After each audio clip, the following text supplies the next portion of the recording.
I am Rafiul. I've been working with the student collective called the Delhi University Queer Collective that we founded in 2014.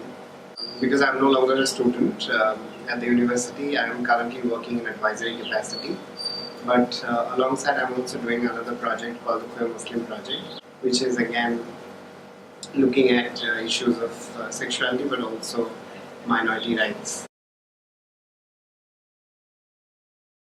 Delhi University has had gender forums and WBCs in the colleges, but what I realized was that, in fact, what a lot of us felt was that the WBCs had a very restricted mandate. I mean, they could only push the envelope to a certain extent, because they were primarily required to talk about women and women empowerment and within a very limited context. In 2014, on 10 January, in fact, right after the Supreme Court verdict had come into on 11 December 2013, that reinstated Section 377 and criminalized same-sex sexual acts. So, following that, we were all angry, like I and a couple of other friends who were students and teachers at Delhi University. We decided to come together and we organized a protest. And it turned out, we were surprised because it turned out we did it at the heart of Delhi University, right outside the main gate. And it turned out to be a great success. And that was also the birth, technically where DU Queer Collective was formed. And because DU Queer Collective was formed by like a couple of us, who were already either studying or teaching, so we had other commitments. There was, the way it worked was like initially we could do only certain events. But something that really stood out, for us actually, one of our events was the parent support meet that we organized for the first time in Delhi, and in fact I'm very happy to say that this year in January we had the third edition of the parents meet.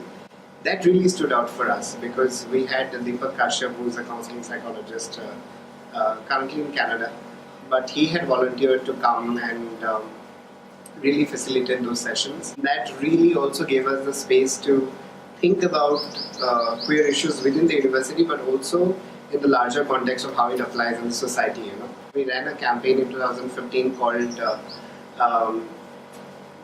Zero Tolerance, which was against the violence and discrimination that is faced by LGBTQ students and other members, in the university, and on which the university tends to maintain a very conspicuous silence. So in March 2017, when I came back from the US, because I had discontinued from my PhD, realizing that my interest lies in community intervention work, I felt that there were a lot of very active young queer students on campus who were raising some very important concerns.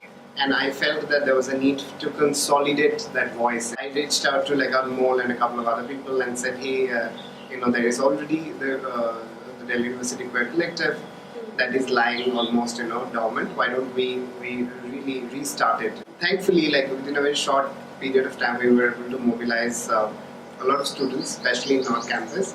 But we also ran a recruitment drive, and you won't believe, within a week we got more than 200 people signing up. One thing that we have started doing as a regular event is Friday Gupshups, because we don't have a